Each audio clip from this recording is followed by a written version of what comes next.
subscribe, stay up to date. The episodes dropping on Mondays. It's the Matt Watch That. It's the Matt Watch That. It's the Matt Watch That podcast. Welcome to the Matt Watch That podcast. I'm your host, Matt Seroski, filmmaker, film fan. Each episode I'm going to review a movie or TV pilot that I probably should have seen but never got around to. It could be a recent favorite, critic's choice, or cult classic. Everyone can join in on the fun. Follow me on Twitter, Instagram, and Facebook at Matt Seroski. You can subscribe to my YouTube page where I'll post videos and clips from the show. If you have any opinions on what I've reviewed or suggestions as to what I should see next, use the hashtag MattWatchThat on social. As a reminder, the podcast will be off next week, so use the time to spread the word and catch up on past episodes. We'll be back on Monday, June 7th. Before we start, I wanted to congratulate all the inductees to the Rock and Roll Hall of Fame, class of 2021. They were announced this week, and it's certainly a solid class. I'm so excited the Go-Go's are finally getting the recognition they rightfully deserve. They should have been in their first year of eligibility. Their debut album, Beauty and the Beat, topped the Billboard charts in 1982. It was the first time an all-female band who wrote their own music and played instruments achieved that accomplishment. If you're the first to do something and break new ground, opening the door for other female artists, you should be in the Rock and Roll Hall of Fame. They're one of the tightest bands I've ever heard. Seen them a couple times live, watched clips of appearances on talk shows. Outside of Rock in Rio, where they were on the verge of a breakup and they sounded a bit rough, I've honestly never heard a bad performance. They're solid musicians, great vocal harmonies, and all five were songwriters that contributed to each album. And while we're on the subject of honors, Jane Wiedlin should receive a Special Academy Award for her appearance in Clue. If I'd known the Hall of Fame announcements were this week, I would have saved my Tina Turner clip for this episode. She was previously inducted in 1991 as a duo with Ike Turner, but merits being recognized as a solo artist just for the album Private Dancer alone, which produced 7 hit singles. And I have to say, one of my favorites is Better Be Good to Me, which gets overlooked because Private Dancer and What's Love Got to Do With It were monstrous hits, but it's probably one of her catchiest. And if you haven't seen her documentary on HBO, it's worth the watch. Now, I will admit, I came to the Jay-Z party real late. I did have a bit of a snobby attitude when it came to rap music after the early 90s. I felt spoiled, and in my mind, nothing could live up to that time period. I'd heard a few songs, but the one that resonated was Hard Knock Life, Ghetto Anthem. Nothing says ghetto like sampling Annie. I'm a fan of that movie, and I watched it a ton as a kid, but that could be one of the most annoying songs. That's the Baby Shark of Broadway. For that reason alone, it took me a while to warm up to him, but the Black Album is incredible from beginning to end. I normally get sick of songs that are released as singles. They get overplayed. But whenever 99 Problems comes on the radio or up on my playlist, that is one you have to blast. And when people say rap artists shouldn't be included in the Rock and Roll Hall of Fame, that's the song I point to and go, no, that's a rock song. That's got the attitude. That's more rock and roll than the majority of bands out today. Except for the Foo Fighters. The first incarnation of that band included 2 members of Sunny Day Real Estate, Nate Mendel on bass and William Goldsmith on drums, which was a group I was obsessed with. Diary is a hugely influential album and nothing I'd ever heard before. They had broken up a few months prior to joining the Foos, and I instantly became a fan. They are the essence of rock and roll, and one of the only bands continuing to be the flag bearers of the genre. The Foo Fighters were the last concert I saw before the pandemic. They were awesome, played for 3 hours, such great energy, hit after hit after hit. It shows that drummers are true musicians, not just bashers behind the kit, and if anyone tries to dismiss them, just mention the names Phil Collins, Karen Carpenter, Don Henley, Gina Schock, Roger Taylor, and Dave Grohl. Then there's Todd Rundgren. As an artist, he was probably best known for the singles Bang on the Drum All Day and I Saw the Light, but he was most influential as a revolutionary producer. He worked with such artists as Meatloaf, Grand Funk Railroad, Badfinger, The Psychedelic Furs, Ecstasy, Patti Smith, and Cheap Trick. The last performer in the Rock and Roll Hall of Fame, class of 2021, is featured in the series I'm reviewing in this episode. On to the main attraction. Each review will end with a ranking out of 5 stars. 1 star is skip it, 2 stars watch at your own risk, 3 stars, standard fare, 4 stars, worth checking out, and 5 stars, must see. Now, if I give a title 5 stars, it doesn't mean I'm comparing it to Casablanca or Jaws or Seinfeld. I rank titles based on other movies or TV series in that genre and at that time period. So let's jump into it. I'll keep the spoilers to a minimum, tangents to a maximum. These are my ruminations and observations of the pilot episode for The Gilmore Girls from 2000, about how the bond between mother and daughter are tested through outside influences including family members and relationships. That's mostly the gist. It was created by Amy Sherman Palladino, known for Bunheads and the critically acclaimed and award-winning The Marvelous Mrs. Maisel. The 2 episodes I watched were both written by her as well. The first episode was directed by Leslie Linka Glatter, who had worked on Homeland, Mad Men, ER, The West Wing, and a bunch of TV shows. Her feature directorial debut was the cult classic, Now and Then. The second episode was directed by Arlene Sanford, another television vet with credits including Desperate Housewives, Ally McBeal, Pretty Little Liars, among others. The episode starts off with the introduction of Lorelai. She is the executive manager at Independence Inn in Stars Hollow, Connecticut. She was first employed as a maid and worked her way up through the ranks. She's currently taking a business class in the hopes of opening an inn with her best friend.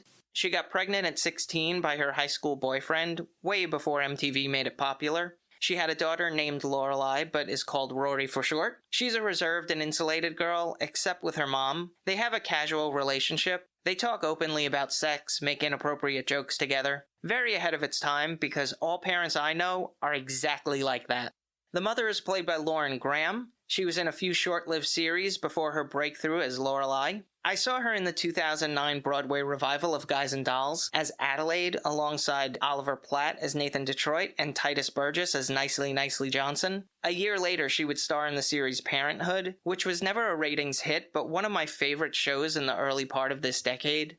Her daughter is portrayed by Alexis Bledel. Her filmography includes Tuck Everlasting, Sisterhood of the Traveling Pants, and Sin City. She was the winner of a Primetime Emmy Award for Outstanding Guest Actress in a Drama Series for The Handmaid's Tale.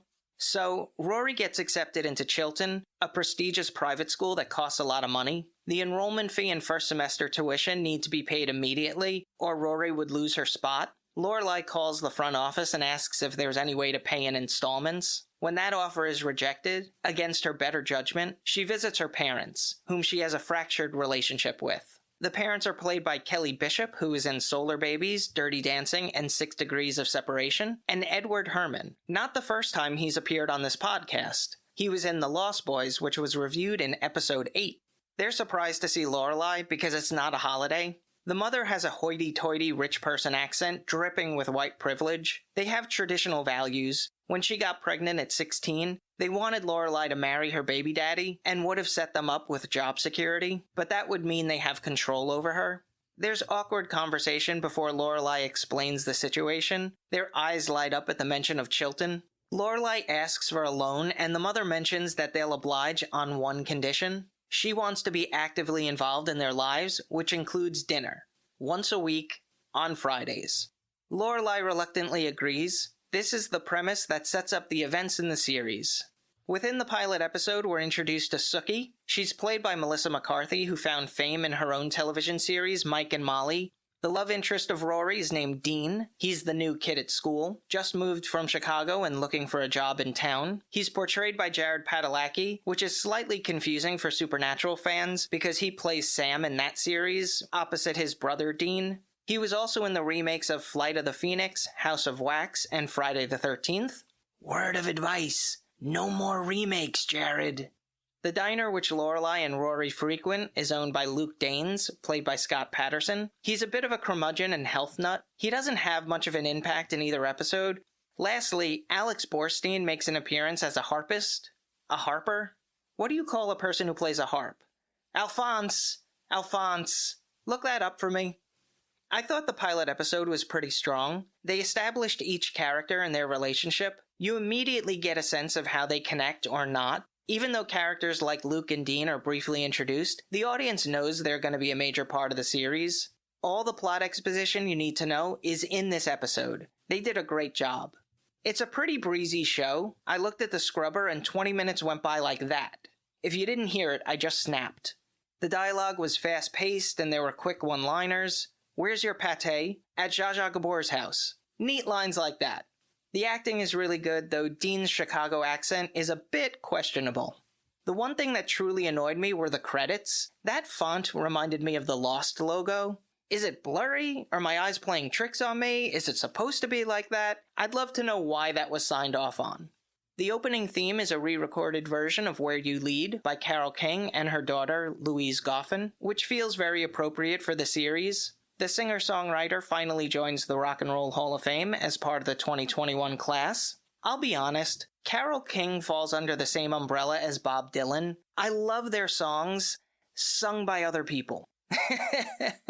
Now, I know that sounds like a backhanded compliment, but I do prefer her version of Will You Still Love Me Tomorrow over the Shirelles. I like the slower pace. And Tapestry, you have to admit, that's a banger. The score was composed by Sam Phillips, who is a frequent collaborator of Amy Sherman Palladino's shows. A fact from Matt, she was married to T-Bone Burnett, record producer and musician. The soundtrack features mainstream artists of the time, as well as female-centric singers and bands like Shania Twain, Macy Gray, and the Bangles. The runtime is 39 to 45 minutes per episode. It won a Primetime Emmy Award for Outstanding Makeup and was nominated for Golden Globes, Screen Actors Guild Awards, among other honors. Ultimately, the pilot comes down to No Vacancy, Moo Moo, Fire Hazard, Bank Job, Quid Pro Quo, Moby Dick, and Mom Card. I give it 4 out of 5 stars. It definitely captured enough of my interest to want to continue watching, and I think I will. Gilmore Girls was on for 7 seasons, 154 episodes from 2000 to 2007. There was a miniseries with 4 episodes which premiered on Netflix in 2016. If you've seen Gilmore Girls and have opinions on the series, let me know what you think using the hashtag MattWatchThat. Moving right along, each episode I'm going to post clips that I think people should watch. It could be movie trailers, music videos, interviews, or something completely random. Search for my YouTube page and there will be a playlist called Matt Watch That Playback. Comedy comes in all forms, but when someone combines music and comedy, 2 of my favorite things, and does it while respecting both mediums, it's gold, Jerry, gold. One of my top 5 favorite concerts, and I say this with the straightest of faces, was Weird Al Yankovic. Yes, Weird Al. He puts on a great show. My brothers and I saw him at Westbury Music Fair on Long Island, and from beginning to end was one of the most enjoyable experiences. There were sketches and videos dispersed throughout the set list that were really fun. The crowd was enthusiastic as well. Everyone was there to have a good time. During the song Fat, Weird Al was in costume from the music video, and every time he jumped, the band members would jump up as he landed. Yes, it's completely politically incorrect and insensitive now, but we gotta be able to laugh at ourselves. Speaking of, I wanted to talk about Victor Borge, the Clown Prince of Denmark. He's a musician and comedian who takes the best of both worlds to create an engaging and entertaining show. I had the good fortune of seeing him live, also at the Westbury Music Fair on Long Island, and even in his 80s, he was still sharp and captivating. I would describe his comedic stylings as slapstick, play on words, and dry wit. His act was family-friendly, so you would see different generations of people in his audience. His 75-year career included appearances on The Muppet Show, The Electric Company, Sesame Street, and The Ed Sullivan Show. He continued to work multiple dates a year through his 90s. Not the 90s, in his 90s. Some of his most famous bits were phonetic punctuation, where he gives a sound effect to punctuation and reads a passage with those inserted. Another was inflationary language. Any number or homophone is increased. For example, before becomes befive, intention becomes inelevention.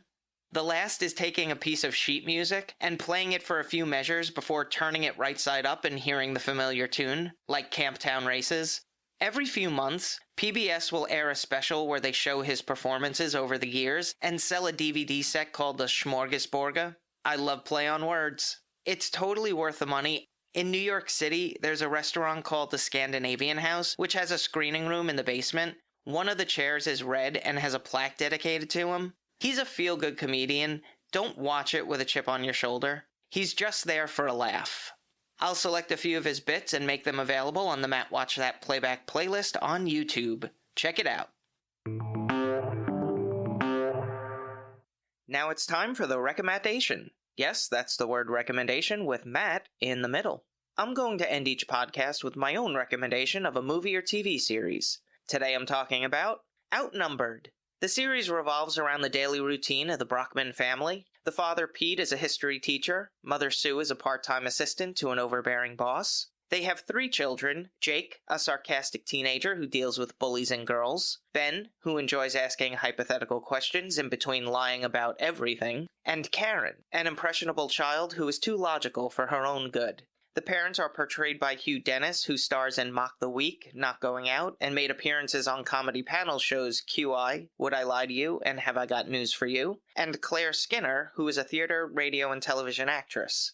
Jake is played by Tiger Drew Honey. He has an interesting story. His parents were porn stars, and he's made documentaries addressing those subjects and how it affected his upbringing. He was also in another British sitcom, Cuckoo, which starred Adam Sandberg, Taylor Lautner, and Andy McDowell. The children are rounded out by Daniel Roche as Ben and Ramona Marquez as Karen.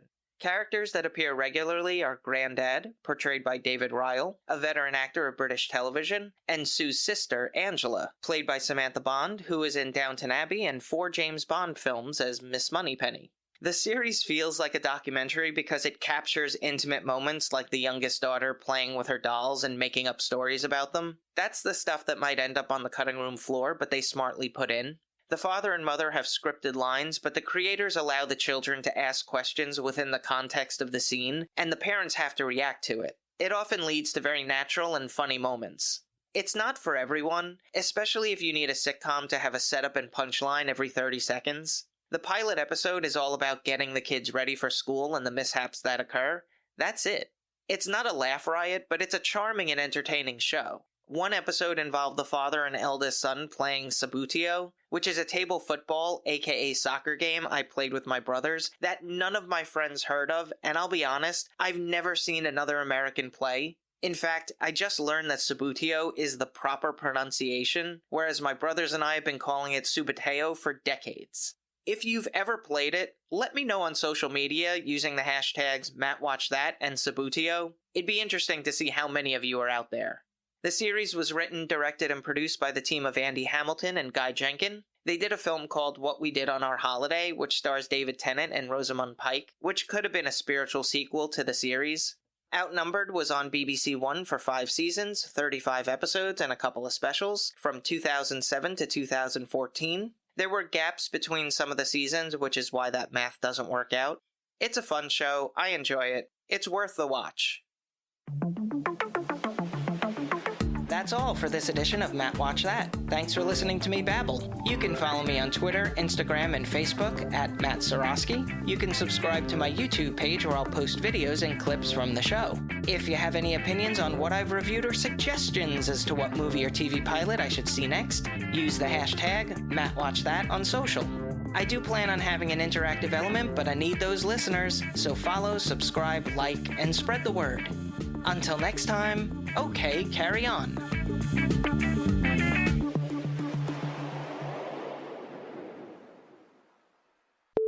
If you've seen Gilmore Girls and have opinions on the movie, it's not a movie.